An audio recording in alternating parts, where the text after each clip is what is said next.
Yes, people, welcome back to Thai Sports.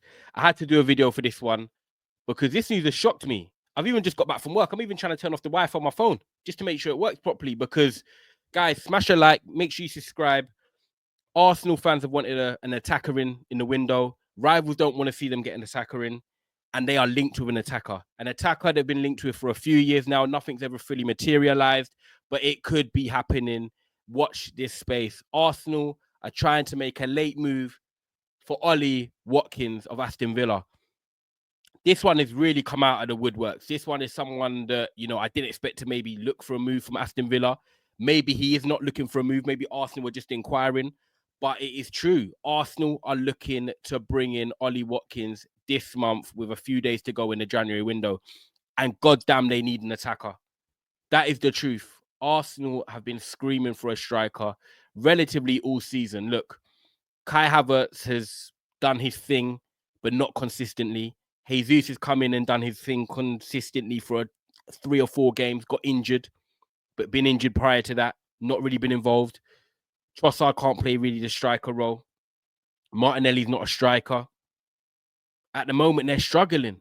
Arsenal are struggling. They need someone through that door before the end of the window. You got fans screaming at the moment, fans in dismay.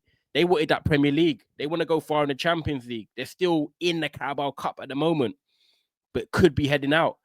They need a striker, and they are looking for someone that they've been interested in for a while. In the prime age of 28, 29 in Ollie Watkins, Premier League proven, England international, someone that works hard, would probably fit in with the philosophy of the football club.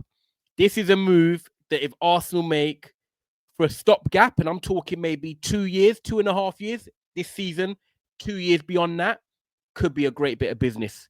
Depending on the cost, we don't even know what that would be because this is big news here, guys. Smash a like, make sure you subscribe. Here we are, Arsenal launch, stunning, and that is their move. Let me zoom in on that. Stunning swoop for Aston Villa striker Ollie Watkins ahead of next week's transfer deadline. There, plain to see, Sammy Mokbel, very reliable from the Daily Mail as well, especially when it comes to London clubs. It looks like, obviously, there's not been a fee discussed or anything like that, but there is definitely a conversation being had that Arsenal want the Aston Villa striker. Now, how would Arsenal fans feel about this? I know this is obviously is a new channel. There might not be a lot of you watching this, but I'd love to know your thoughts on this because I think Ollie Watkins is a good striker. Some people really rate him. Some people don't rate him, and some people are in the middle, which is where I'm at. I think he's a good Premier League striker. But he does miss chances. He's not clinical. And that's why I've always said that I think Aston Villa is his level. They're in the Champions League now. They're competing for top 4 in Europe. But I don't think he's a Chelsea, Manchester United, Man City, Liverpool striker. I think he's good enough to be in the squad as an option, but he's not number A. He's not number 1. I don't think he's got that in him to be the main man at a football club. And I know at the moment, the striker market isn't great. You got Arsenal linked to Benjamin Sesko, a young player playing at Leipzig at the moment. We don't know how he would fit into the Premier League. Could it be a lot of pressure on a young man's shoulders coming in at 70, 80 million in the summer? But that's a conversation for later on down the line. Ollie Watkins had come into Arsenal, and does he make them better is the question I have to ask myself. Forget do I think he's ready to be a number 1 striker at a club? Because I don't think he's number 1 at a top club competing for the Premier League. I just think he falls short. There's something about Ollie Watkins that makes me think he falls short. But does Ollie Watkins improve Arsenal? That's the question I've got to ask myself. And the answer is yes. At the moment, with Kai Havertz playing there, Leandro Trossard sometimes, Jesus out injured, Martinelli doesn't really play up top. He does improve Arsenal Football Club. And it's simple as that for me. Ollie Watkins will miss chances. He will be a bit like Nicholas Jackson and he will frustrate. I've got to put it out there. He's not that clinical. But what he does give you is that he will score goals because he will get in positions where he does get the chances. He works hard and runs the channels. He links up play well as well. He can hold up the ball well as well.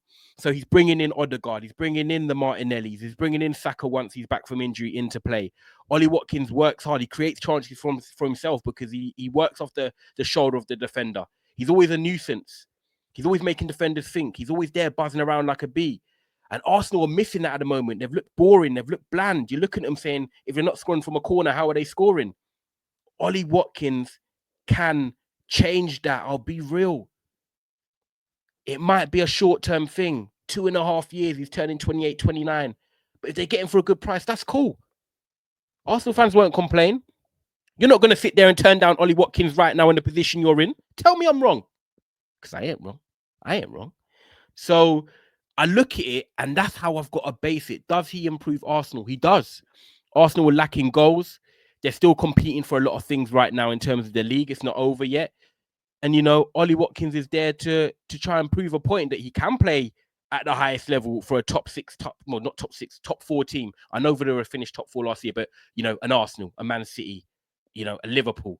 Look at Ollie Watkins. These are his stats over the last few seasons in the Premier League. So this year so far, 10 goals, 5 assists in 23 games.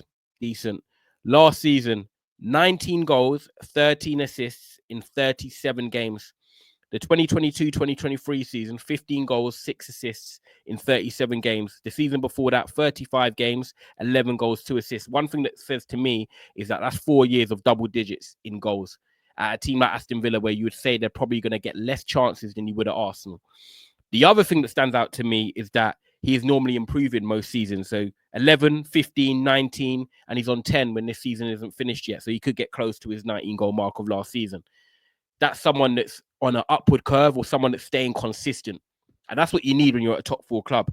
And one thing that stands out to me that I think goes under the radar, people with Ollie Watkins, is that availability is your best ability. Ollie Watkins has played in over 35 games in the last few seasons in the league. That is consistent.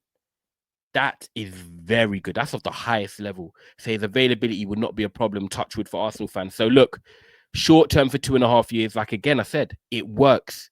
It's a stopgap with someone who's Premier League proven, runs the channels, creates chances for himself, misses chances, but he's a nuisance, and he improves Arsenal. It's simple as that. Does he improve the team? That's how you've got to look at it now, where Arsenal are at the moment in this season. Do I think this still could happen? I think Watkins could look at it and say, yeah, do you know what? I see myself starting at Arsenal. I know they need a striker. He's an Arsenal fan, by the way, which is massive when you think you're coming towards the middle to the end of your career at 29. I know he's not old, but you know what I mean, people at the highest level. He's got competition in John Duran. You know, he's not starting every game right now, Ollie Watkins. He's got competition with John Duran. Is he looking at it in his head thinking, I'll start more games at Arsenal than I would at Aston Villa right now? John Duran's younger at 21, 22. Ollie Watkins is getting a bit older. Does he feel like maybe next season I might fall behind Duran if Duran decides to stay at Aston Villa, or, you know, he's linked with a move to Chelsea in Saudi Arabia? There's a lot of things that must be going through Ollie Watkins' head.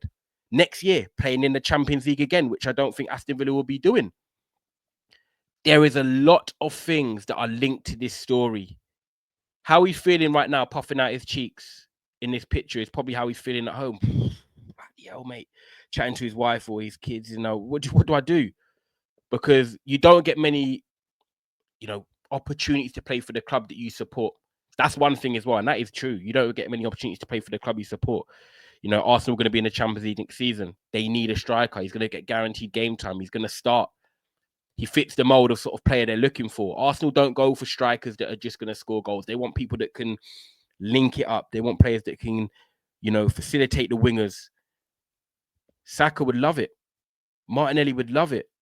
You know how Spurs, when they had Harry Kane dropping into the pockets, and I'm not saying that Watkins can pass like Harry Kane, but he can definitely drop into the pockets and hold it up and link it up. Imagine Son and Kulusevski when they used to buzz around Spurs when Kane was there dropping in the pockets. That's what Saka and Martinelli can do. They'll actually have someone that they can go beyond and say, right, I know I'm going to get the ball potentially. I think this is a watch this move, watch this space, should I say, because there's definitely a much more upside for it for Arsenal if the price is right than losing out on him. He's an instant upgrade. He's a Premier League proven striker. His numbers are consistent. His availability is great. It's just whether, you know, fans can understand he's going to miss some chances in games, because that's just what he does, but you're going to get a lot more upside out of it. I think this is a potentially great move for Arsenal. It's something they can pull off.